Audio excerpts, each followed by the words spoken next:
Okay, so I'm here with Shira Bareket, who is a positioning expert. How are you doing today, Shira? I'm excellent. Very nice here. Talking from Tel Aviv, and it's very hot and sunny here actually. So nice. Uh, Great.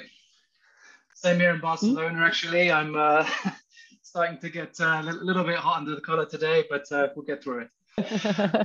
What's your what do you describe yourself as? I'll edit this bit out. So yeah, it's all right. It's all right. It's fine. It's really all vague and weird definitions. But what I like to say what I do is really work on strategic narrative or narrative design. It really ties very strongly to position because I think that's the one strong thing to work on when you want to drive the right thing. So they work very strongly together. Okay. Actually, my background is tech. I've been in the tech world for around 20 years and all the time always in B2B tech. So I've done product and strategy roles and consulting roles. And around 6 years ago is where I really started working with B2B tech brands on their narrative positioning, brand strategy. And I've worked with roughly around 80 tech B2B companies, really distilling their narrative and building usually as part of a bigger branding kind of activity. And in the past year, I've really even narrowed that down and really working kind of focusing my work around the strategic narrative and working with early stage companies, mostly with CEO and marketing lead on really defining their narrative, which takes them later on to everything they do with the company, marketing efforts, marketing products, but also just working with that, with everything they do. So that's what I do. And it's been interesting. So it's always a different market, different technology, and I'm kind of obsessed with technology. So it's fun for me to kind of go from one place to another and learn things and help shape new markets, new categories. That's what I love doing. Great. So, I mean, it's interesting that you mentioned a lot of your companies are early stage companies because I know some companies in the tech space, they start with a very clear plan of where they want to go. Some companies I know don't always start with that clear plan. They start with a product and they kind of move from there. So, I mean, how do your clients generally decide that they need help developing their strategic narrative? What's the what's happening in their business that makes them make that decision that they need to work on that? Okay, so first of all, I'm seeing a shift in the past few years. If a few years ago, usually we'd see like typically bigger clients. I think now it's become people understand that they have to come earlier, and I see kind of smaller and smaller companies to the point where they're asking, is it too early? And it's a good question. But people understand the importance of having a narrative to kind of guide their way. Typically, I think it's always good to think about a question of positioning a narrative, to have it in your mind, even when you're just developing the product, but mainly as guideline questions, like just knowing that we have to eventually kind of find, and the typical things are finding who is our champion, who's this person we're targeting. And it's okay to start off with having a few. Is it the people from finance? Is it the people from the operational groups? Who are we actually targeting? At the beginning, when like you're doing the product market fit, you're actually testing these out. So you're starting wider and kind of, but having that question in your mind is important. Another thing is really, what is the problem I'm solving? At the beginning, could be several product problem statements that we're kind of testing out, but having that understanding that eventually we will want to focus it to a single narrative, a single target champion is important to understand, even if you're not actively doing it. Usually I find it's really important to like the really critical moment to start really thinking about that, or not thinking before that, is when you have some kind of product market fit. Because earlier from that, it's for me, it's too vague. We're not sure who we're targeting. So how we define a story if we don't know who we're targeting? How do we find a story when you don't actually know what we're solving and for whom? Once we have that kind of figured out, that's usually the point where I think it's a good time to start thinking about kind of putting down at least doing an effort to start putting down what's the champion, who's my champion, what's the problem I'm roughly building myself around, what's my solution, how do I kind of start putting the words around that. But earlier, I think it's just as a guidelines, but not as an actual activity. And that's usually the time. But I do see that companies now are starting earlier and they're seeing the competitive set starting earlier. And I have several clients that actually do this even, just to emerge from stealth with already like a narrative that is that's nicely crafted and makes sense.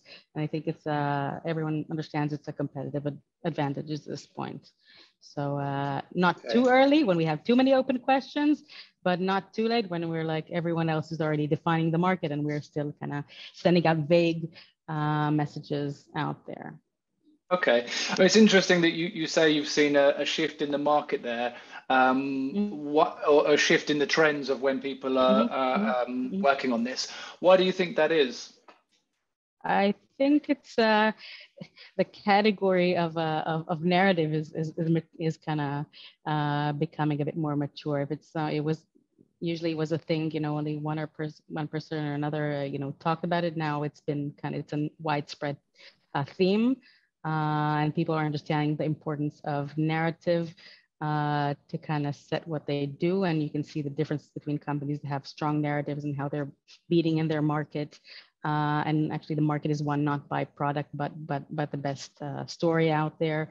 And I think this is the understanding that more and more CEOs are understanding, or VCs that guide them are kind of asking them, what's your narrative and what is the story you're telling? And so it's become something you search for, not already when you have like hundreds of customers and kind of refining the positioning, but actually from kind of the early stages of going to market is already with the expectation of a clear narrative. And I'm actually seeing that really the coming, and I've had several projects where customers have come to me before leaving stealth. And that's kind of I think that's something you didn't see just a few years ago.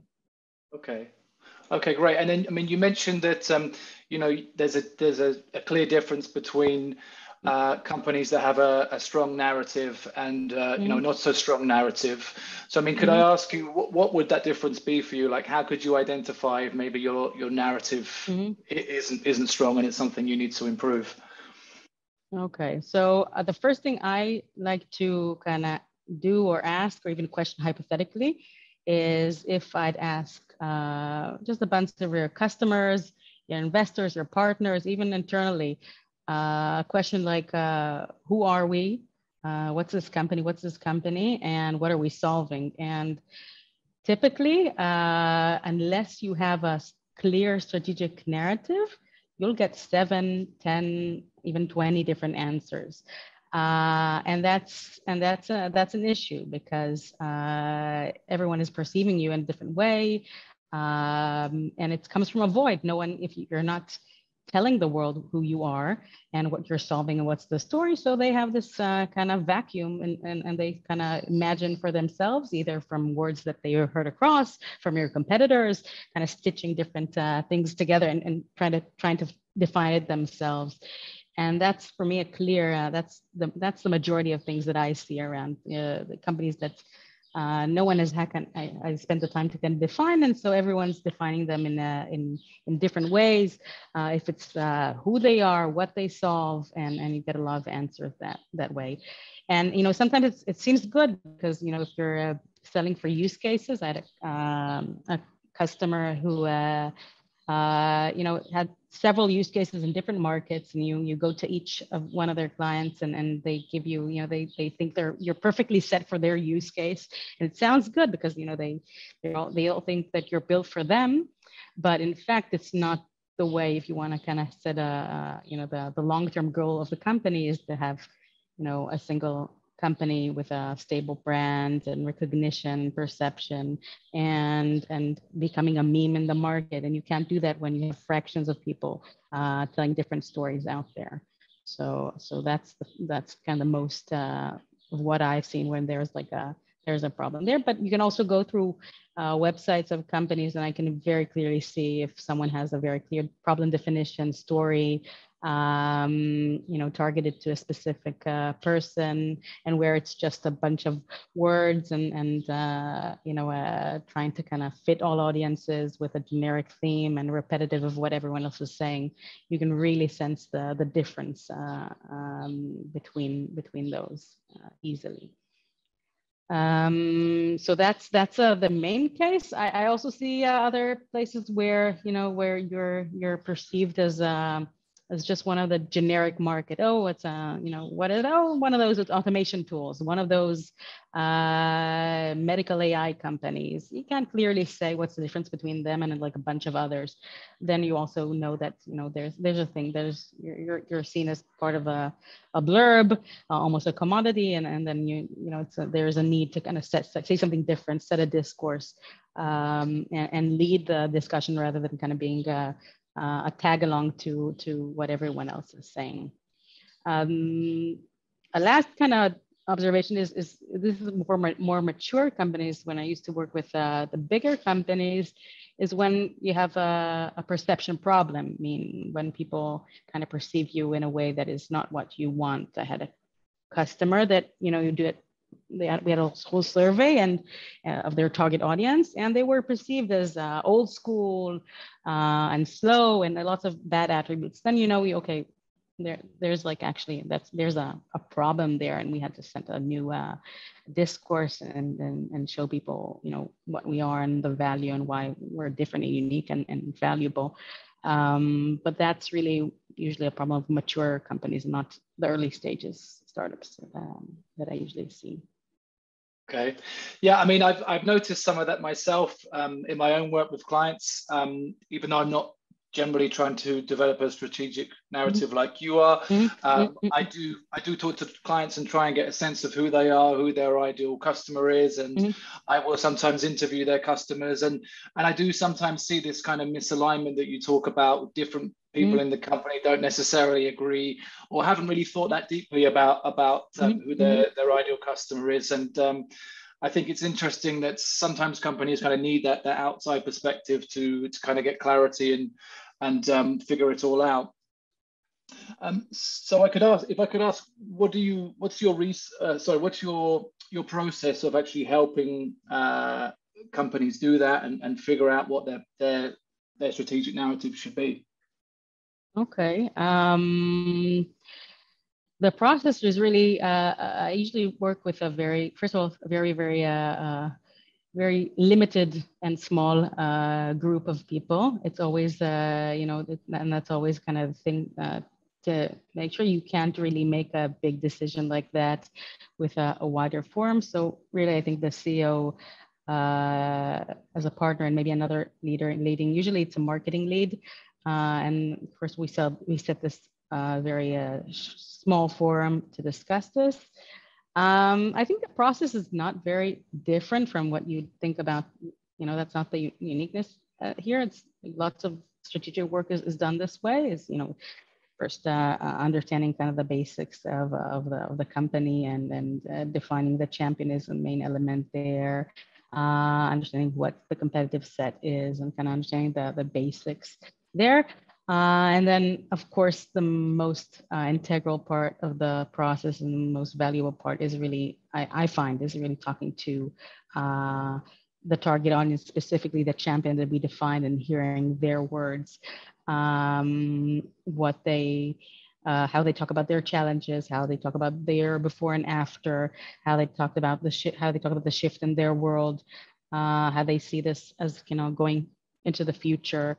Their relationship with them, and lots of questions that help us understand different areas where we could kind of land the story, because I like stories to be very focused and have kind of a lead message there. It can't be about everything. Another important thing is, of course, to look at the competitive set and see what are the claims out there? It could be cool that everyone wants, an autonomous, autonomy, and that's like a message that every single competitor in your market is already saying autonomous. Autonomous is it becomes transparent. People are like already like, remember what happened with the word AI, everyone was using it and then it's become transparent.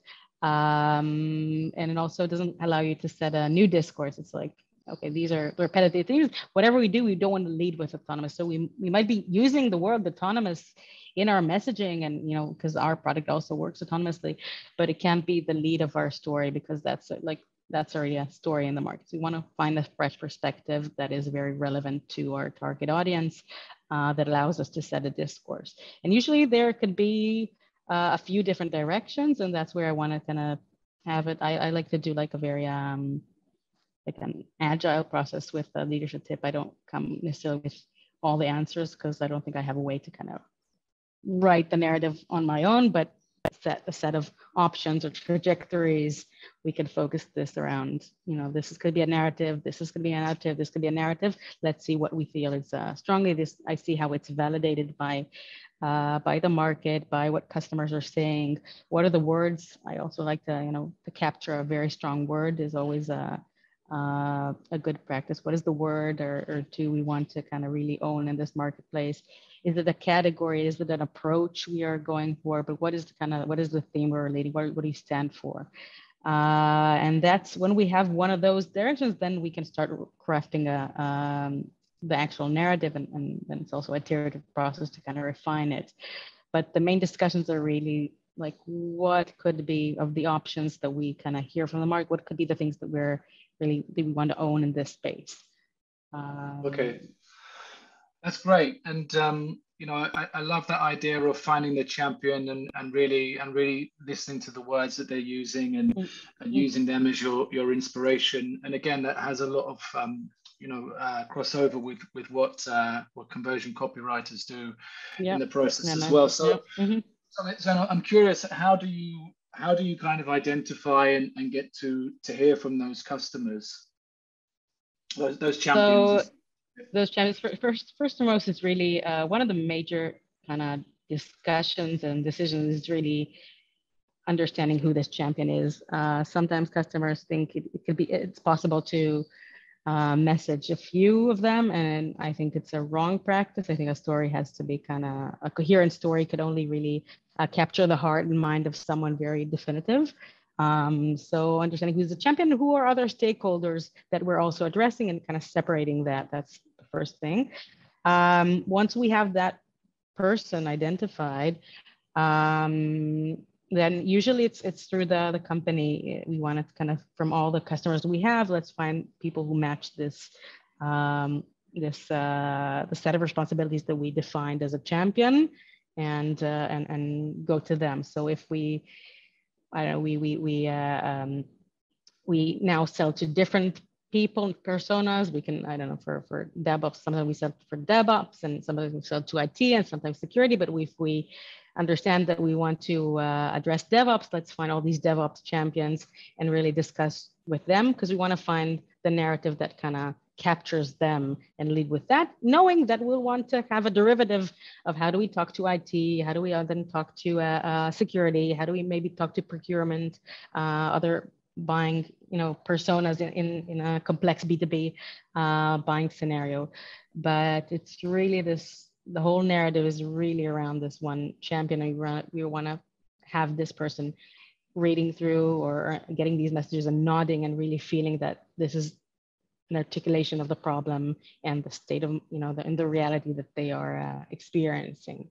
And you can only get this nodding when it's really the person, when it's a single person, single champion, you get them. Okay, great. And so after you've gone through this process, you've identified the champions, you've identified what's resonating with them, you've kind of got to know their point of view, and you've kind of worked with the company to establish what you think their new strategic narrative should be. Is there anything that you do to kind of validate or test that narrative with the target audience? That's always maybe the trickiest question I get, and I don't have very good answer for that. But because there's an inherent problem there. Every new fresh perspective or new story that he brings to the market is going to be something new that the customers have never heard, and so the automatic reaction would be to kind of not understand it, not get it. It's not a story I've heard, and I feel comfortable with the how people are talking about it now is really how I feel more comfortable, because that's the reality I know. And part of the effort of telling a new story is actually shaping a new discourse that no one has kind of heard before.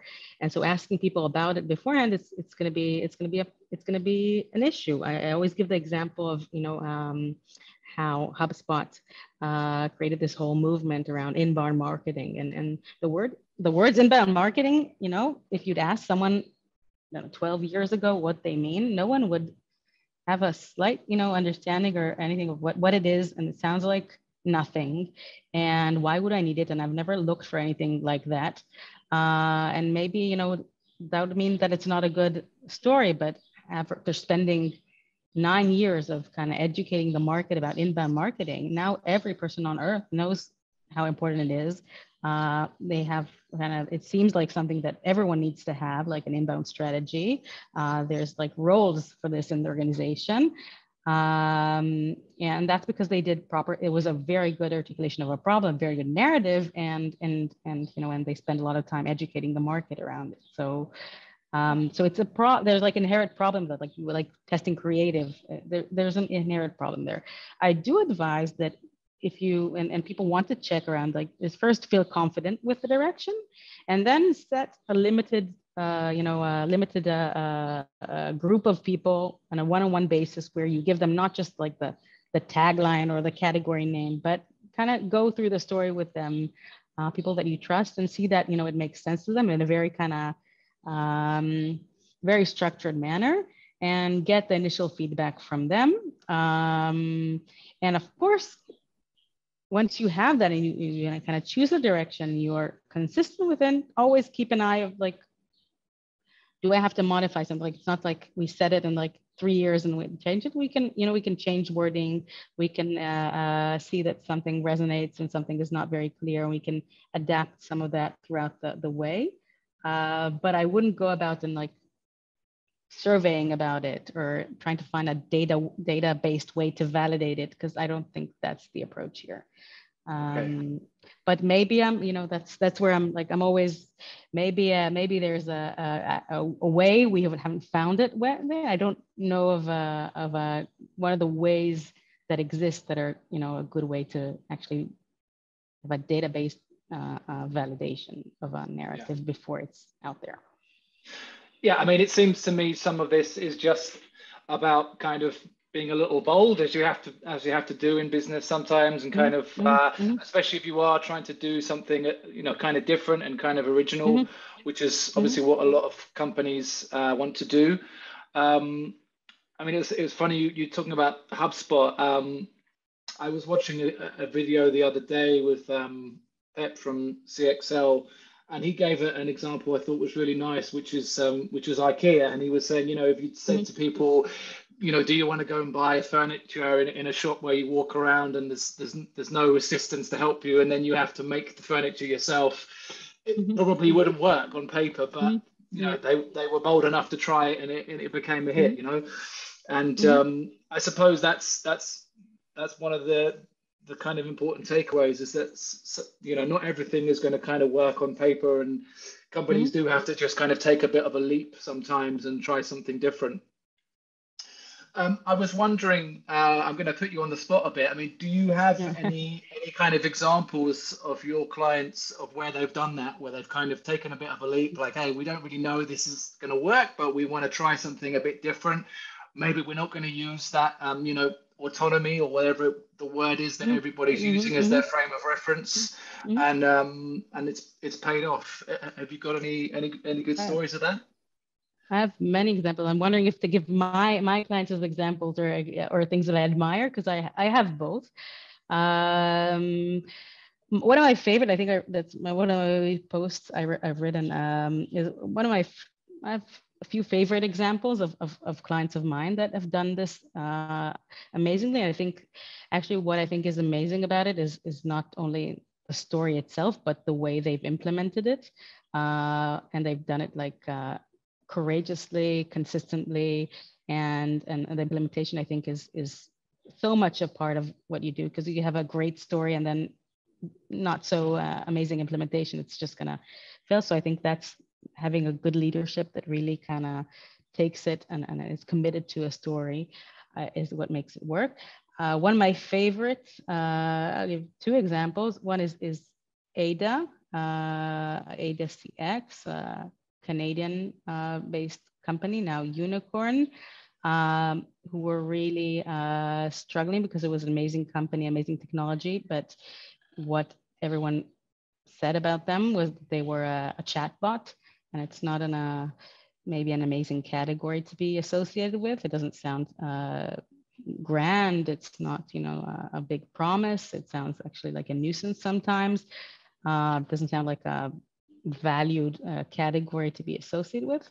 And through the work we've done together, we understand that they're something much bigger than that. And through a lot of hearing out really customers, we understood that what they do is actually they have this whole understanding of what's important for brands today is not just the brand communication that people put emphasis, but actually brand interactions, because people just want to reach out and talk to the brand, and the brand today, when they're over, are not always answering. So if you have like a problem with American Airlines, or you have a problem with IKEA and you're trying to reach out to the brand and the interaction sucks, so that really reflects on the brand.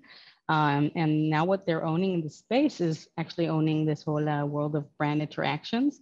And they're leading the whole thought about how interactions are meaningful and important to building your brand, and positioning themselves as a brand interactions company, because what they do is much more than chatbot. They have lots of other products that can integrate together and make for this big front of interacting with brand. And I think I just admire the work that they're doing, because they have a podcast around this called Now Brands Talk. And so I really I keep following them and seeing how they continuously produce social posts, web materials, podcasts, and everything in the brand level is really about this theme. And it's I think it's an amazing thing that they did. Another one of my favorites is Quantum Metric, who are also in this kind of maybe vague market around experience and web experience and digital experience, which is something, it's a blurb out there. And we worked on a story with them, and we understood the whole world of developing products is different, and what you actually want is feedback from the customer to be kind of continuously integrated into your product development. And we named this whole framework called continuous product design, which is actually building this DevOps agility into the world of developing products. And they kind of owned this space, and they did accreditation for this, and really leading this whole new practice of how you should develop products today in the digital world. I think they also amazing implementation of narrative there. But I can give other examples that I love from the world that are maybe more known, if you want. I've great examples of companies, especially where there's a very vivid kind of before and after theme. There's like I said, a blurb before, and then an amazing, beautiful story that makes a lot of sense, and it really talks about how we change the world, and how kind of and how we have to rethink some things and act differently in a new world. What would be your favorite example? There's some very known companies that have done this. So I mentioned HubSpot, and of course I love everything Gong does. I think it's a beautiful, if you want to know how to craft a category and a narrative, follow Gong and just be amazed at what the work they do, both in content and leadership and focus. And I think they work beautifully. But actually, like an Israeli company that I have no relation to, and they're called Walk Me. And what I love about them is also that like their before and after. If you look at their website a few like years ago, they had this very, I wouldn't say, but kind of generic theme of user experience and simplify user experience, and it was a theme back then, simplifying everything. It didn't say a lot and everyone was using it, and what they understood was actually is that they the work that they do is something else. It's about adopting digital products in the organization, and they named this whole category called digital adoption. And I think the minute they did that, it was like a nod from the entire world, understanding, we need, for new digital products and new digital transformation, we need something that helps companies scale the entire workforce, adopt a new technology. And so it made a lot of sense. And now they're owning this new space of digital adoption. I think they're doing amazingly. And it's just such a clean way of articulating a problem and a category name that for me, it really resonates. I think the whole world got it. Hey, great. Yeah, I mean, it's nice to see when companies, not only choose a narrative that works for them, but then kind of execute it and get it across in a very clear way and really get the message out there. I mean, so if I could ask on that note, like, what for you? I mean, I know maybe the marketing execution isn't your area so much, but what to you is it? Does it look like when a company is executing really well on their strategic narrative? So I think I see it as a kind of, how do you say now, word in English? But really, the strategic narrative really kind of guides everything the company do. You really feel it. So first of all, everyone in the company needs to kind of get and understand the narrative, and it's and see that, and then you work on implementation. And you see the most trivial thing is really the website and the sales deck that have to tell the story in a consistent way. But I feel today it's really the social presence with the stories has become important. You see people continuously posting and sharing their thoughts, and in a kind of very authentic way, but really kind of giving examples about that are reflected to the story. I see companies kind of building podcasts around their ideas. And you can feel it that everywhere you go, every marketing asset in the brand level really kind of resonates the same story. And it's beautiful. It's really not what I do. I help do the transformation there, but then it's a lot of their work. But it's beautiful to see that everything is consistent, using the same terminology, the same way of telling the story, that you can feel the problem in every place. Like you intensify the problem, and you feel the problem is something that's coming across everywhere in the same way. And that's, I think, how you really make it work in the world. And sometimes you have to kind of sit maybe after a year and also work and refine, and like I said, kind of make a few more additions, see that you're doing it right. But it's amazing to see companies who kind of, you can see that they live by the strategic narrative, and I like to look at those examples. Yeah, sure. I think that's really where the magic happens. Yeah, I mean, as a marketer myself, it's great to be able to work and write copy and help companies with their websites and whatever marketing assets they want to create when they've got that starting point of a really strong narrative. And when you've got that, it's much easier to make it come across consistently in all those materials. Mm-hmm. Well, thanks for those examples. I'm certainly going to look some of those companies up. And that's it for me. I mean, you've given us some really great insights there. So thanks so much for your time. And where can people find you online? My LinkedIn, Shira Bareket. That's what I currently have. I've recently become kind of this solopreneur. How do you call it? Like a one woman show. So still lacking my marketing assets, but yeah, LinkedIn is a good way. And I'm also kind of open to cooperate with people who also are into this. If it's writers like yourself, creative people who really get it. I like to have a nice partnerships with people and think about ways we can work together to kind of serve companies. That's it. Cool. Well, pleasure, Jon. So first of all, thank you very much for this, for kind of letting me think aloud things that usually are happen, only in small meeting rooms, and kind of share this. It's been nice. It's my pleasure to have you on, and I've learned a lot, and I'm looking forward to seeing more from you online. Thank you. I will definitely. I have that in my list, so that's my do that. Great. Thanks a lot. I'm just gonna hit stop there. 1 second.